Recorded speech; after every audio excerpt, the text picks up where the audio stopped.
backyard. How are you? Hey, everybody, it's me.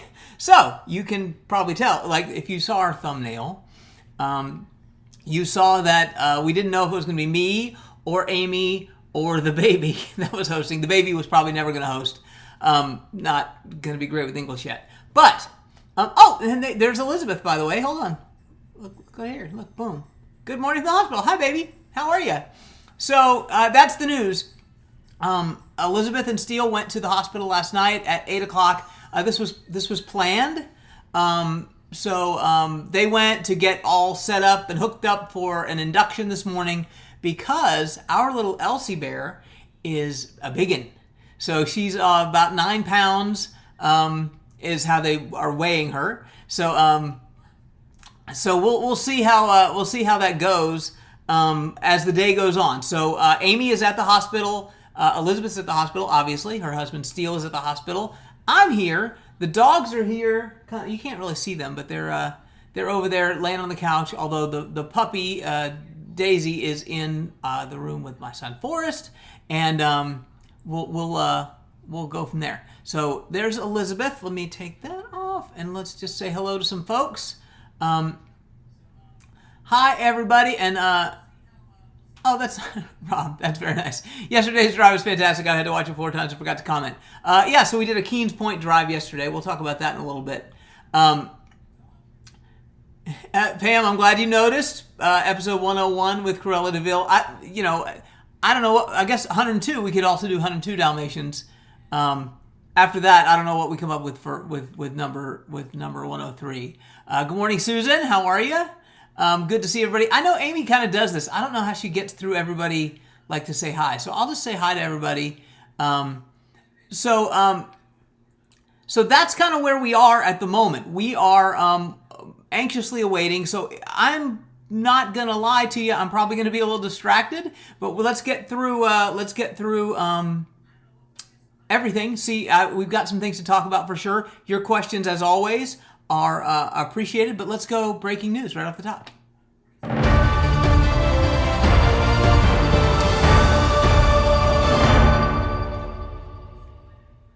I kind of hinted this baby day. We don't know.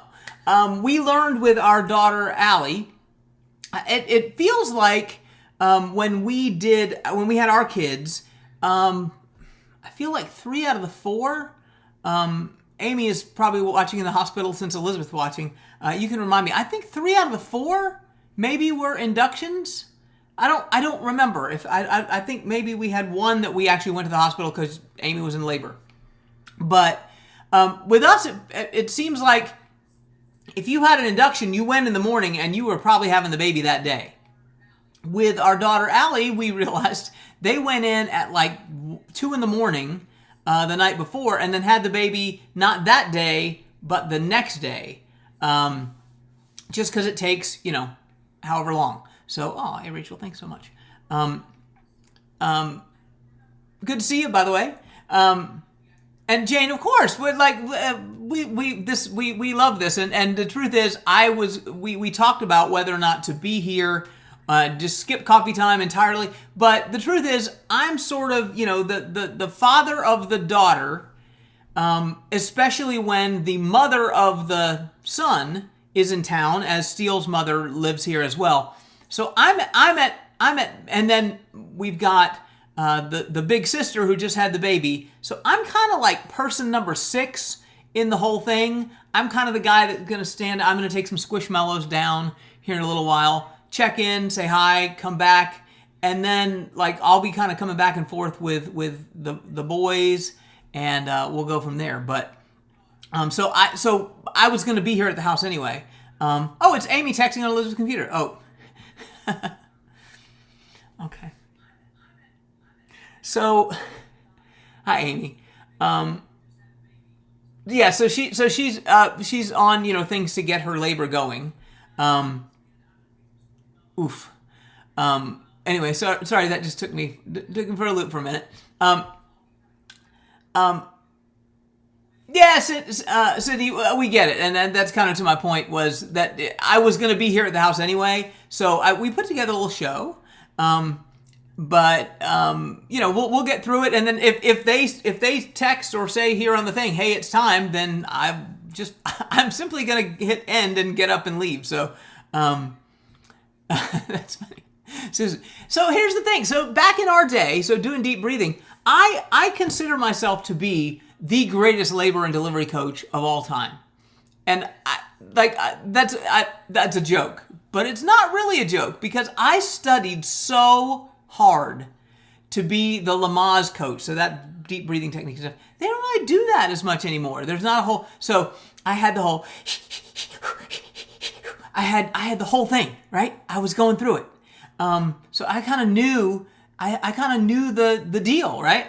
But now they kind of don't do that. So, but just, you all are lovely with the comments. I appreciate it so much. But no, I absolutely would be there rather than be here. But I can't be there right now. So, I would be in the waiting room. My youngest son is at the dentist. My oldest son is kind of dog sitting, down the hallway. So, coffee time is not interrupting our life, I promise. We're anticipating a long day. I'm just mentally distracted because I love my little girl so much. You just don't know. And she is, if you guys know Boo Boo, Susan, you know Boo Boo. Thank you, Susan.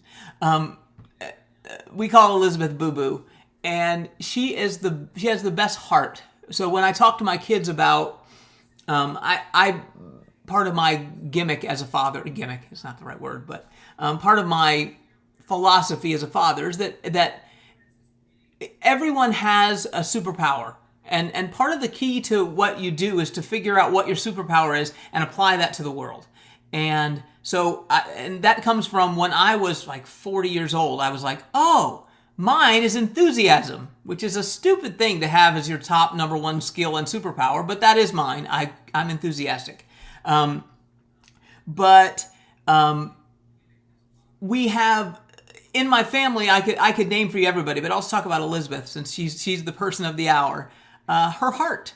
She has the biggest, best heart of anybody. So when I know that she's having contractions and she's hurting and everything, and I'm not there, but can't really be there at the moment, it just that's what gets me. Let's see, Pam. My husband Fab is getting me through Lamaze. My 4 children. Good for you, John. We appreciate you, man. We Lamaze coaches. One of my proudest moments was I would also watch the monitor for the baby's heart rate and breathing and all that stuff and pulse and everything. And like I noticed with our son Forrest, I noticed that it was probably time to go get a C-section. I think I knew it before the doctor knew it because I waved at the doctor, got his attention. I was like, let's go. So that was the thing with that one. Although I did mess up a few times. I'm looking at the monitor and Amy's like, she's in pain. She's having these huge contractions, and I'm looking, and the meter kind of goes to 100, but she had one that went to like 105, and I was like, ooh, that was a good one. That was the only time she went, shut up. So that was the only time. Anyway, so let's get to what's brewing. We got some life stuff. We got some real estate stuff. We got your questions, of course. Please, if you would like to submit your questions, we'd love to hear them. So we also would love it if you like the stream. If you've subscribed and did all that stuff that you're supposed to do on YouTube. I'm a little distracted, so I might forget to do that. But let's go what's brewing.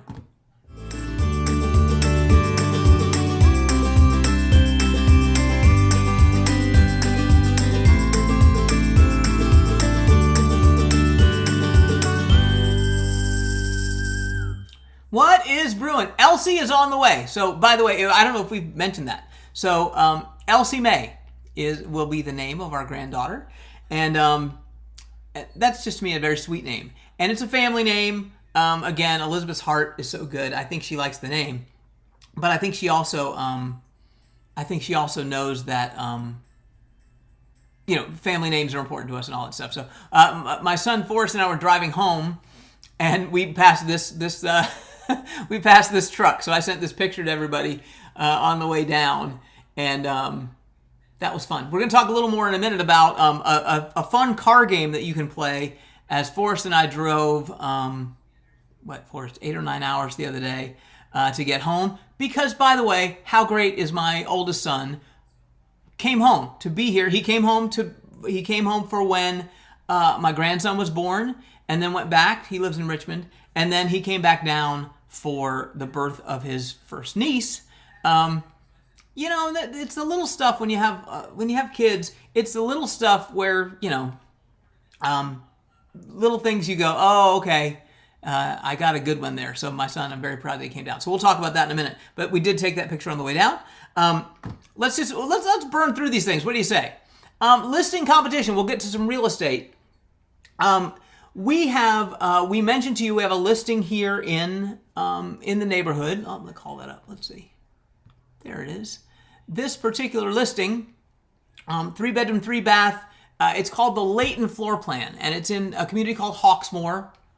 It's a bungalow, but as you can see in that picture, it has a fenced-in backyard. So one of the things that it is, that we're going to talk about is what's distinct about your home in an area here like Disney's backyard, where so many of the houses are similar. A given community might have 7, 8, 9 floor plans, and that's not a lot. So when there are certain floor plans, what's different about them is what matters. And so that's why we're going to talk about a little bit about a listing competition, because this is what we have going on here. In this community of Hawksmoor, where that home is, there are now 3 of the Layton floor plan that are for sale. There's our listing. There's another one that's been on the market for 50 days or so. And then there's another one that just went on the market. So we kind of came on the market in the middle. And then I put for you there what the differences are between the 3, because that's really what we're talking about. And one of the things that we're, I think, pretty good at with listings is to sort of amplify the positive differences in what we have. And also pricing is important. So I just wanted to show you this, and so to give you a little bit of insight into how kind of real estate works when you have a listing. We've never had a listing where we had 2 others of the same floor plan active at the same time. So our listing, I would say the biggest thing we have going for us is that fenced yard. To have a bungalow, which means a rear entry garage, it has quite a fairly large fenced-in grassed backyard that's beautiful. If you look at the one in the middle, so that one, so our price was $585 from the beginning on that. We work really hard on pricing, and that was the right price. That's the right price for that house. The house in the middle was actually priced at, I think, $635 or $645 when it first went on the market 50 days or so ago. They reduced. They were at $599 when we came on the market, and they just the other day changed $584, $999. So they went $1 under us. Now, what they don't, and I put on their solar lease, one of the differences is they have solar on top of the house, as you can see, which might seem like an advantage, but they want you to take over the lease of that solar, which is going to be probably, I don't know the number, but it's going to be several $100s a month for you to take over that solar lease. So really, the price of that house isn't really $584, $999 in terms of a monthly payment. The other one there you see is a corner lot, $595. That's a good price. You see that we have the modern elevation. That is the prairie elevation they have. And then the cabinet style, if we go back to, here you go.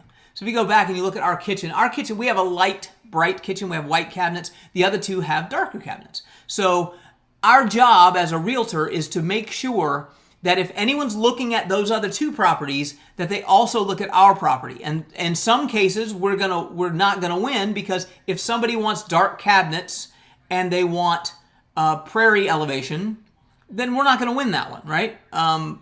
If they want light cabinets, a fenced-in backyard in the middle, and a modern elevation, we're gonna win. But we're only gonna win if we are sure that they see our houses as well. So I actually was going to show you a picture of, we had an open house. We try to kind of, open houses are at risk of jumping all over the place. Let's talk about open houses for a second. Open houses, you might see a lot of realtors say, well, you have to have an open house. Open houses are actually for the realtor more than they are for selling the house. Not a lot of houses get sold at an open house. That may change when the new buyer laws and things, rules come into effect in the next few months. But for right now, really what agents use open houses for is to get more buyer clients. They hope somebody walks in that doesn't have a realtor and they say, I'd like to represent you and help you buy a house. So we don't really do a lot of open houses off the cuff. What we do is match open house. What we do is, so if someone else is having an open house, we're going to have an open house at the same time, because we don't want anyone to walk in and see their property and not see our property. So that's kind of where we're going. So that's number one. Actually, that was number two on what's brewing. By the way, hold on. I gotta call this up. Tis Deb. It's moving day. Congratulations. That's awesome. So we're thinking about you doing that for sure. Lots of big days happening around, and we'll be thinking of you. Let's go. What's brewing? What is market movement? I'm just going to give you a quick look at the market, because another thing that we have noticed, we've been sharing this with you every week. I think last week we shared with the overall Orlando market. This is 34787, which is the biggest zip code in what we call Disney's backyard. And if you remember, we had an absorption rate of 52 days a couple of weeks ago. So a couple of weeks ago, now we're at 45 days. 45 days is still a lot. But I just wanted to, because we're kind of touching on this every week, I want to come back to it and show you. 213 active and 141 closed. What does that tell you? That tells you that during the week, and really the pending is probably the more important number, because the closed means that 30 days ago it went under contract or more, and now it closed. Pending means this week somebody signed a contract and agreed to buy a property. Does that make sense?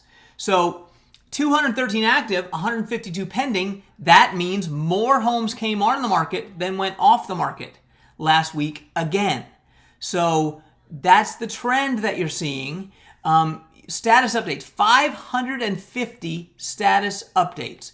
Now, some of the status updates are, it went from not on the market to on the market, right? So some of those, if you look at 213, 141, 152, those are actually also status updates. But the fact that the number is so large, the other thing that's happening is prices coming down, prices being lowered. And if you look, the average valuation estimate for all of the homes is 646. The number of pendings, now that's interesting to me. And I don't know if you all find this as interesting as I find this, but I really do find this interesting. Active listings go on the market just shy of 700,000, 691. Canceled listings, 28 listings in the zip code were canceled, and look at their average price. Their average price is $69,000 more than the active ones that came on the market. In other words, on average, they were probably overpriced. Now, different properties, different things, but when there's 28 of them, we've got the law of large numbers says the more we get, the more we're kind of coming to the average. So that might tell you if you overprice, you're going to end up being canceled. 647 closed. Now look at that. Active listings, $45,000 or so more than what is actually closing. So the average close, so those close, that's the thing to think of, is those houses that close, that's the market. That's what set the market right there. 647 then in the last 30 days is the average price in the zip code for a house to sell. By the way, that's a gob of money, right? 647. But and then the pending ones at 693. Now we don't know that those sold for 693. We just know that's what the price they were when they went. So I kind of find that stuff interesting. So let's go. Let me give you a couple other things just to touch on. Number one, for those of you that aren't here, I just want to share.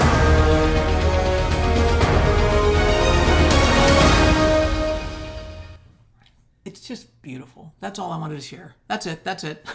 Why don't you live here? Now, granted, 93 degrees is warm. So we are getting to the summer. Where it's getting hotter, and we probably won't be putting "Why don't you live here" on the screen in August when it is 98 degrees every day and humid. But then you'll be inside with your air conditioning and it'll be fine. So I just wanted to touch on that. Let's go to again, just kind of getting through a few things, and we'll talk a little more about Elsie. We'll talk about some other stuff. But let's go. We got some big news on what we call the scoop.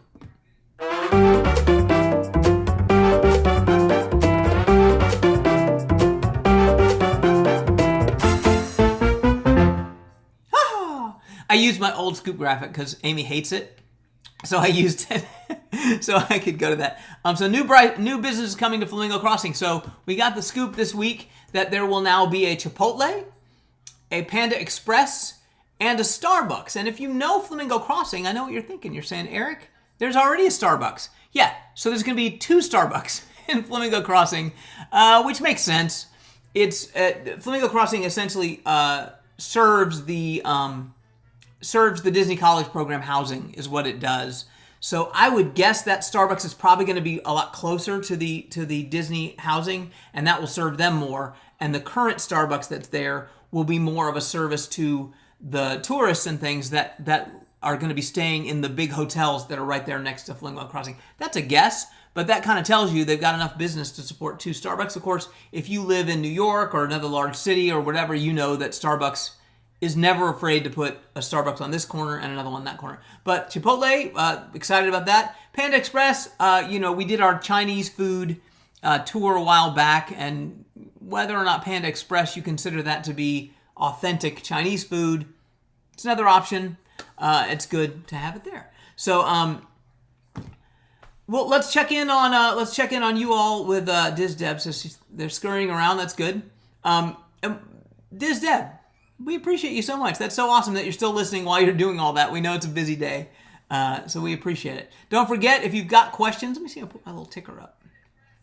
Usually I'm on the other side of the desk and I can put the ticker up because I push those buttons and do the sound effects and things like that. But since I'm here by myself, I can't. So if you do have real estate questions, please ask them, or questions about anything. Let's see what we got. Now I see where Amy, sometimes I'm like, she's looking at the buttons and I'm like, we talked about this. You should what's coming up on the show. And as it turns out, it's harder than you think. Actually, I always knew it was hard. But again, put a Q in front of it if you have a question about real estate or anything. Or anything. You can, questions about real estate, our real estate business, or life in general. Grateful Drifter says, wishing the best for Elsie's arrival. Thank you, Grateful Drifter. We appreciate that so much. Nice picture, Grateful Drifter. Look at you. Nice. Love it. Oh, and Geraint checks in. Borda, how are you? Good to see you. So let's go to, I'm going to do what I'm watching just because we just touched, Geraint is here from Wales. So I did my own what I'm watching, and here we go.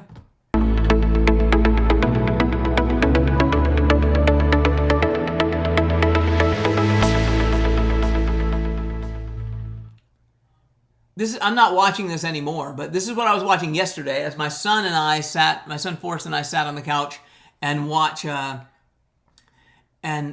Jurgen Klopp manage his last match for Liverpool. If you've watched it all, you know that I'm a Liverpool fan. And he has been our manager for 8 years or so, and he's just a good, solid guy. And but he's not retiring, but he is not going to be the manager of Liverpool anymore, and that made us sad. And so there's a big celebration as they left, and I think everybody thought he was going to be I think he thought he was going to be much more emotional, but really what he did is just say thank you and how happy he was that he had this opportunity. And then he did the classiest thing, and if you don't know football, it's okay. But the new manager coming in, it's very rare to have the manager be able to say goodbye because usually they get fired and then they're gone. But he was able to say goodbye, and he also led a chant for the new manager that's coming in, which I just thought was total class. I thought that was so cool. So that's what I'm watching. You should watch that too. And if you don't have a team, pick Liverpool. They're good. Or Newcastle for Jane. Either way. John and I close on Thursday. So excited. Hey, how about that? So, Pam, when I do wishes right here in a second, I'll add you to my wishes. Because that's awesome. That's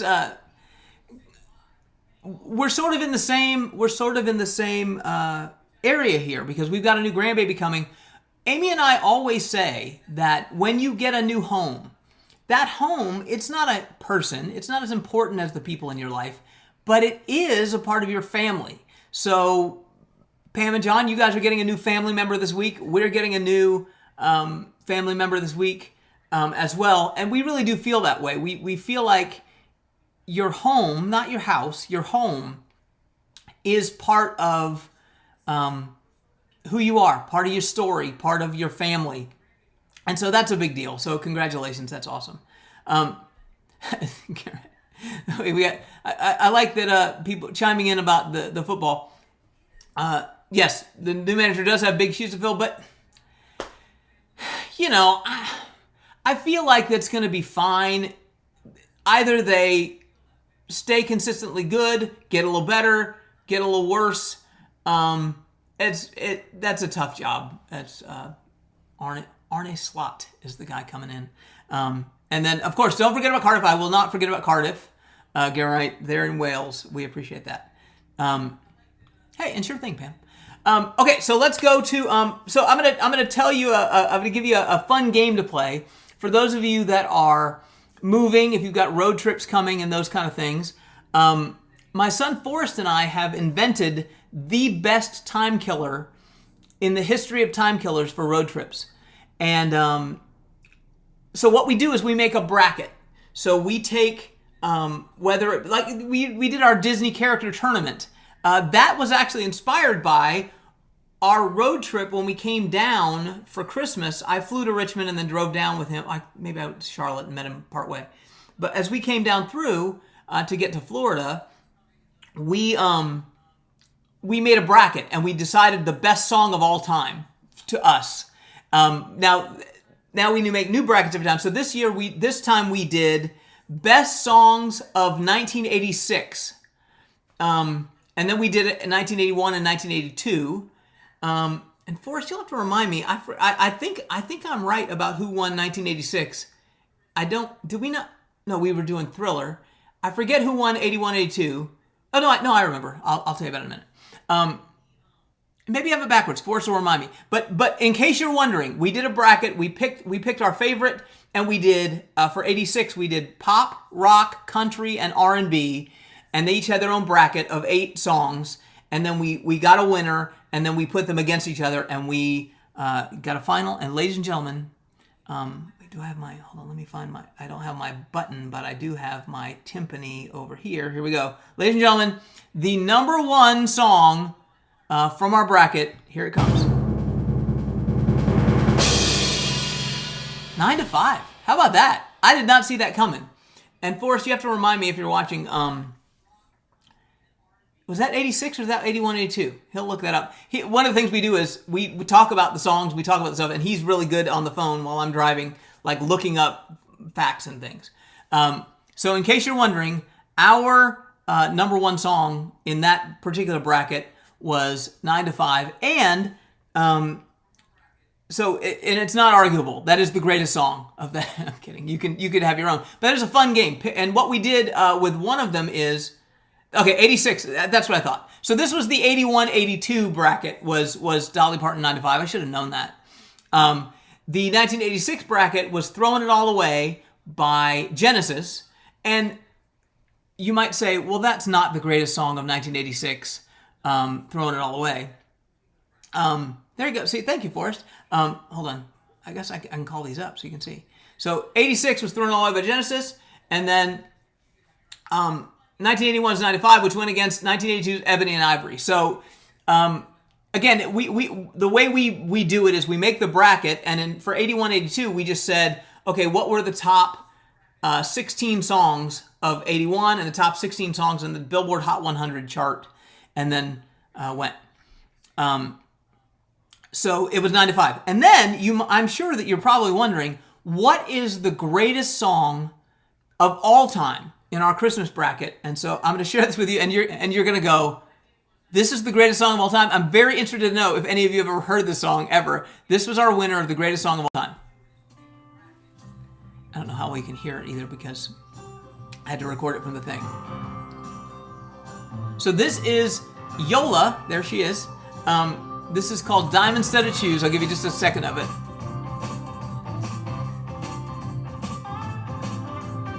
this is our favorite song of all time. And I have to say, I still agree with our choice. Okay, anyway.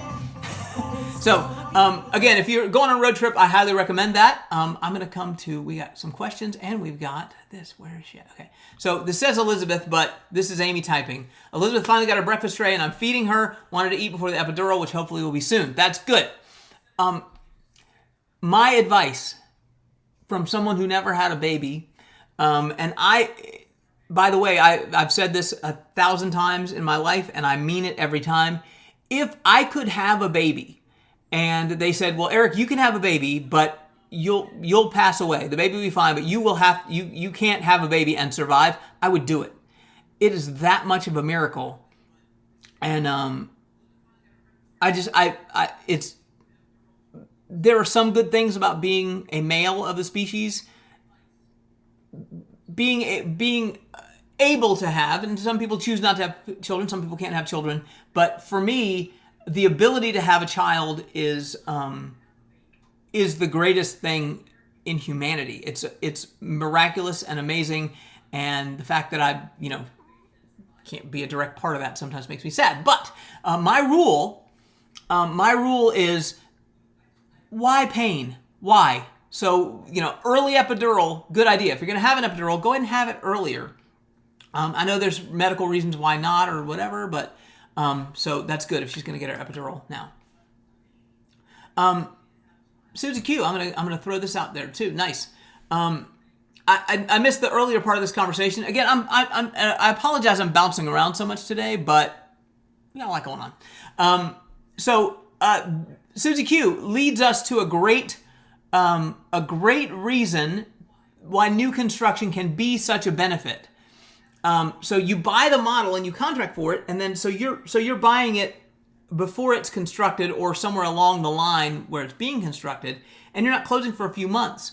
But most of these builders in the past, okay, now some still do it, but we've seen it change a little bit. But in the past, every 5 sales or every 3 sales or whatever number it is, they raise the price $3,000, $5,000 of the base price. Well, that has the net effect of, if you buy early, by the time you close, just like Suzy Q here, the base price went up $70,000. So what does that mean?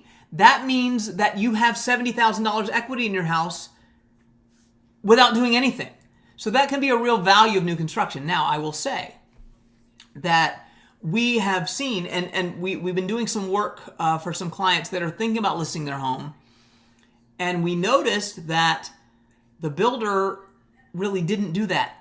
And it's not their fault. They're not required to raise the price. If the market says you can't raise the prices, then they're not going to raise the prices. So prices, when they flattened out a little bit, the builders had to stay where they were. Now, the builders very often will try very hard not to lower a price. They won't sell a house for less than they sold one for a year ago, because that sort of defeats the purpose of what we're talking about.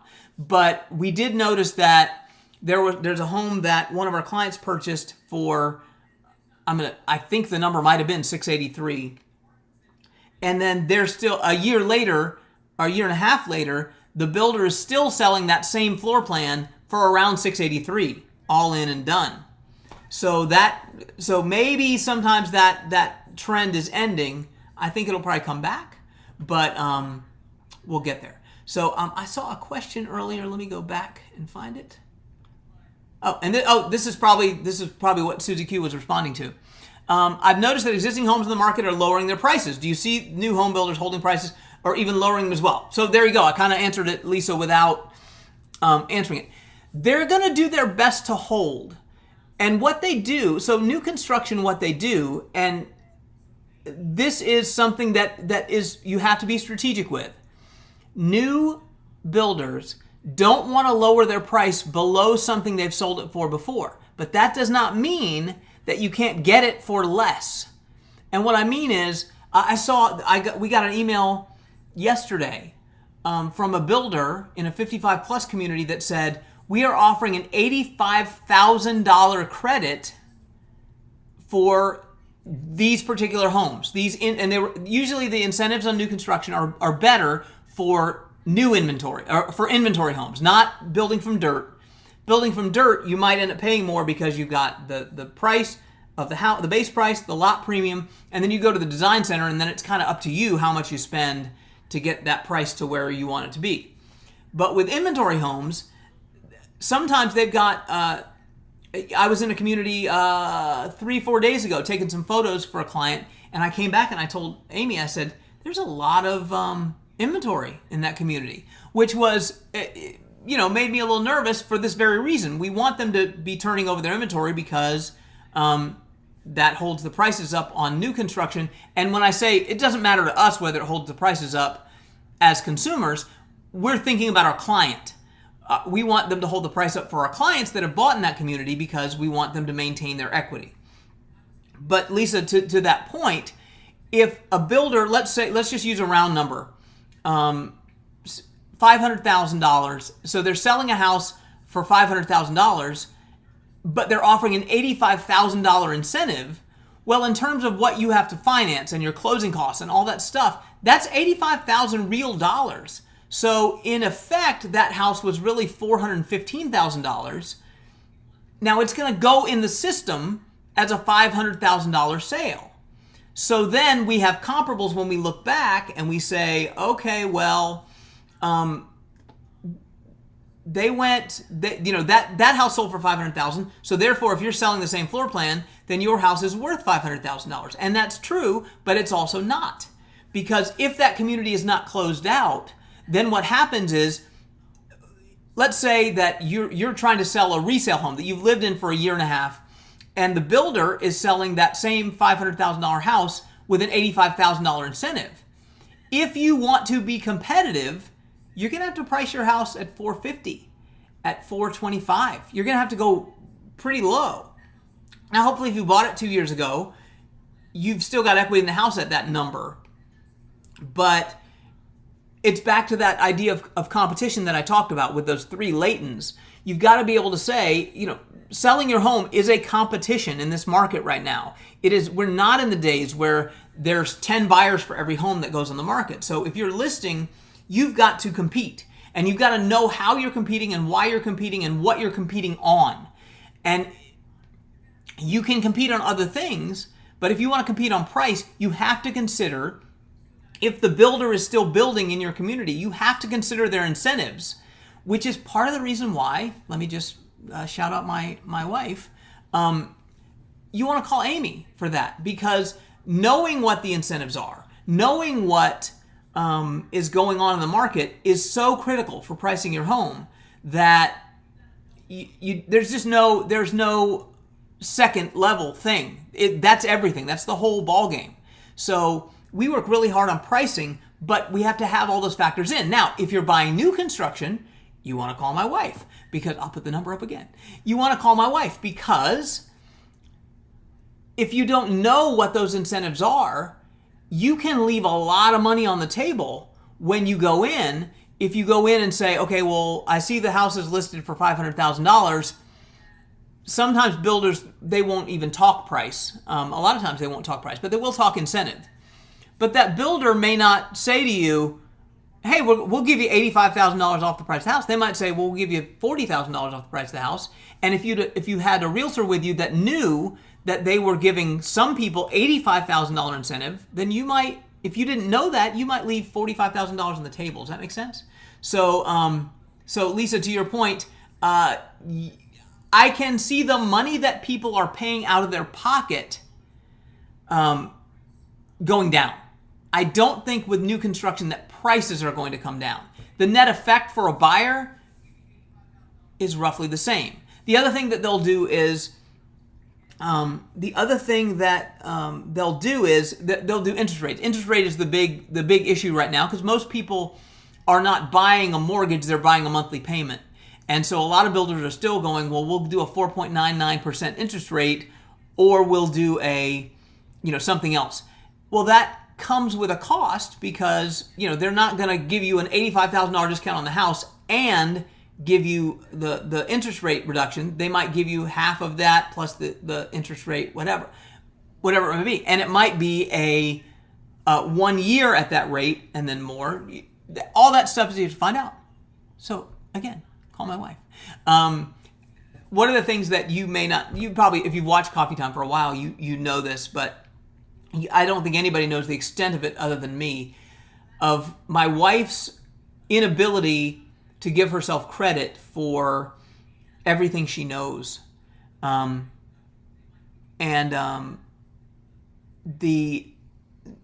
She just very often, I'll say, you understand that other people can't do this.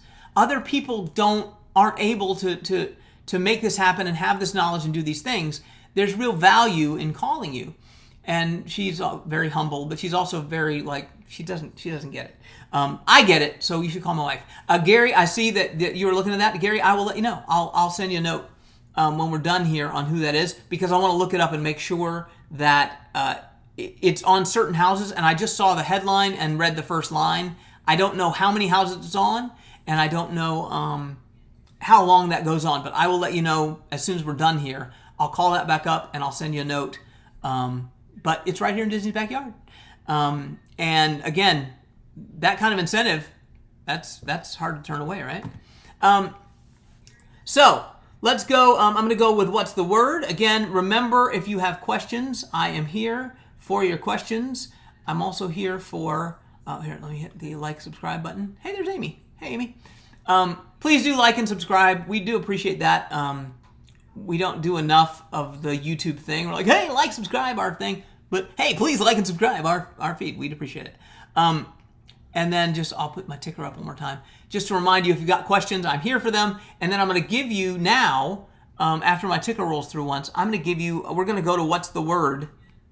And the word for me today is very, very important. And if you're thinking about moving to Disney's backyard, it is a lesson that I have learned long ago that I really do want to pass on. So here's the word. Oh, now come on, Amy, tell me what's the word. Also, Word Up was in the 1986 musical challenge. St. Augustine, I know that's two words. St. Augustine, and it is what we're talking about. St. Augustine grass. People have mortal enemies. And, I tend to like everyone and everything. I feel blessed to be on this earth, in this universe at this time, seeing the things that I see and doing the things I do, but I despise St. Augustine grass. And here's why. So you're going to get, in this part of the world, Disney's backyard, you're going to get St. Augustine grass, you're going to get Bahia, or you're going to get zoysia. Mostly you're going to get St. Augustine or Bahia. Bahia is a little more thin and wispy, and if you go to a new construction community, you're going to see Bahia a lot of times is brown when you move in. But Bahia is very hardy, and it will come through. St. Augustine is thick.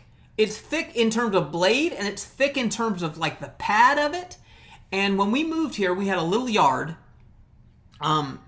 We had a little tiny yard, and I was like, I'm just going to get one of those push mowers, like that just has the blades that churn over, and I'll just push it through the grass. And I put it on the grass, and I went, and it did not move. It did not move. And I was like, okay, I guess I got to go buy a lawnmower. The other thing is, it's got such a pad to it that you've got to cut it in. So we had a lot of rain this week. I cut the grass before I went to go drive down with Forrest, which was 3 days ago. So 4 days ago I cut the grass. I had to cut the grass again yesterday because it rained a bunch, and it grew this much, which is great. It looks lovely, but I hate it.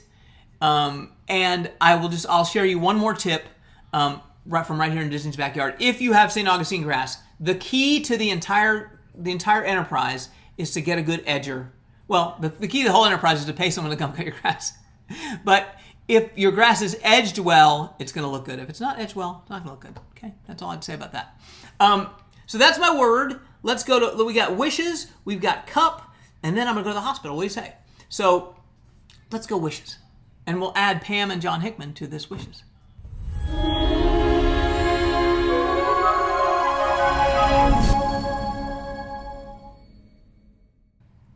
Bling. Okay, so Aaron and Stacy just closed on a beautiful house in Keens Point. They were the ones, if you watched our Sunday drive in Keens Point, we were in Keens Point because they were closing on their house there. It is gorgeous. A beautiful, beautiful house. Amy and Michael, congratulations to them. They are under contract. I'm going to talk to you about a contract with them in just a minute because Common Sense won the day about something we talked to you about before. And then Mimi and Puppy, that's me and Amy. Congratulations to us. I wanted to give us congratulations because we deserve it. And also Pam and John because they're closing this week. Diz Deb because she's moving this week. We got a lot of good stuff. Hold on, wait. Julia, hey Julia. Wait, let me get this off of here. Hang on. Ding, ding, ding, ding, ding. Let's see. You have to come up with better art cinemas than St. Augustine Grass. No. No. Such is my hatred for St. Augustine Grass that I will not exchange it for Rambo or Chuck Norris, who are both, fine people. Complete side note: if you want to know anything about my father, who passed away, a lot of years ago, 17 years ago. If you want to know about my father, watch the Rambo movies and watch Richard Crenna, the colonel that's Rambo's like mentor. Looks, sounds, talks, walks, acts just like my dad. So now I'm going to watch that later. But yes, St. Augustine Grass is my nemesis. I never met a man I didn't like, as Will Rogers said, but I have met grass that I don't like, and it's just because it taunts me and tortures me. Yes, Rob, hit the like button, says Rob. Yes, please do. We like it if you like the video, because YouTube likes it if you like the video. We appreciate that. I'm going to give you my cup running over because, okay, I'm girding myself. Yeah, I'm girding myself to not be emotional about what I'm going to show you next. I'm going to show you now the greatest photograph that has ever been taken in my universe. Okay, in my life, I hope I get a better photograph than this because I hope the volume of people in the picture come up, but check this out.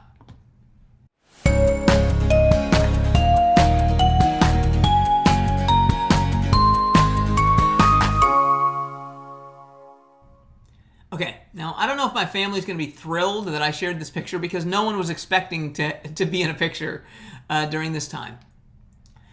But we had this moment. So Steele, you see them on the left of the screen there. That's Steele Deering, who is, as of this moment, not a dad, but sometime in the next 24 hours, I suspect, will be a dad. There's Elizabeth. There's Hong, my son-in-law. There's Allie. There's Forrest. And there is Dawson. And there's Easton. And Amy and I were standing in the kitchen. We had so Steele just got out of the Army. He's been in the Army 4 years. And I said, I want to have a celebration dinner for you when you come back. And I said, what do you want? And he goes, just lots of meat. So we did like New York strip on the thing. We did steak and lobster and then chicken skewers and corn and I don't know what else. And he ate 2 full New York strips and I think 3 chicken skewers and a lobster tail. But so at a certain moment, Hong and Allie said that they would come over. They've not been out of the house a ton, but they said they'd come by so that we could see Easton, who is, by the way, that is a beautiful baby. They said they'd come by. And there was this moment, though, they're on the other side of the thing. And I looked at Amy and I was like, everyone's in the room. And there was a moment when Forrest was born. When Amy was holding Forrest in our little glider rocker in our tiny little townhome. And I got terrified. This would be back in, 1995. I got terrified because everything that mattered to me in the entire universe was right there, and I had this irrational fear that a meteor was going to strike the house right then, and that was going to be it. And everything that mattered to me was right there. Well, there it is. There's everything that matters to me in the world, other than Amy, who we have another picture with her, but that's the one I had to put up on the thing. But to have that photo, and I know we're having coffee time today, but I'm just like, when I see this picture, I just stop and go,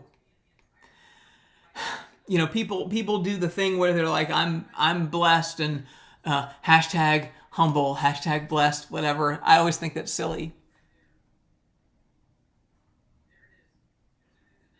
But that's my squad right there, and I don't know that there's another person in the world, and of course there is. Of course, I hope you feel. I hope that you all have a family that you feel the same way about. But those are some really good people right there, and I love every one of them. And I guess I'm gonna end the broadcast now. We're having a little bit of an emotional day, and we're gonna go get. As you see, Elizabeth is Elizabeth. That's Elsie. You see that she's 9 pounds in there. You see her holding her belly up.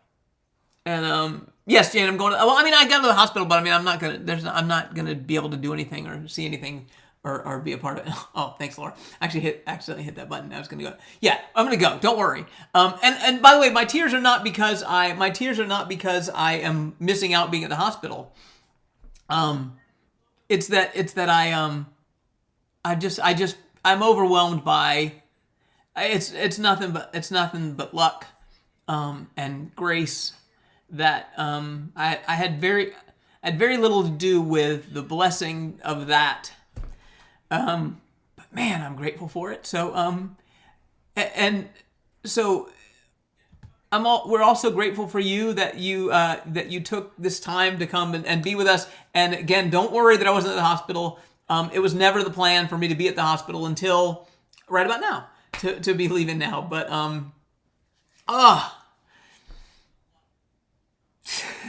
so I'm not trying to make this into a thing, but I'm getting emotional about you all, because I see you guys.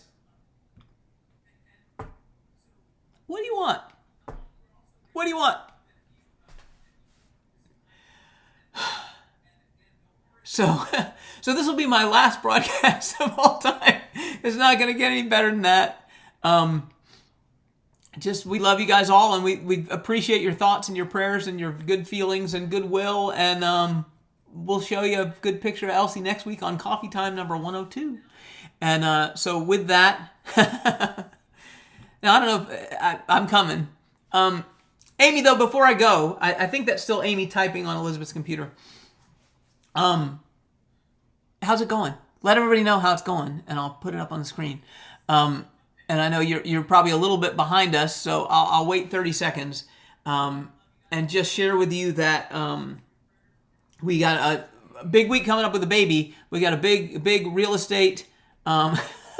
Sydney, you are so sweet. Sydney's like, will you go to the hospital, please? I promise I'm going. It's not like, you have to understand that when I get there, I may just be sitting in the waiting room, just because of how things work. So it's very, very, you're very sweet. And I promise I'm not missing anything to be here with you guys. I'm just killing time for a second to see if Amy's gonna type and let us know how it's going. But I'm gonna give her 10 more seconds.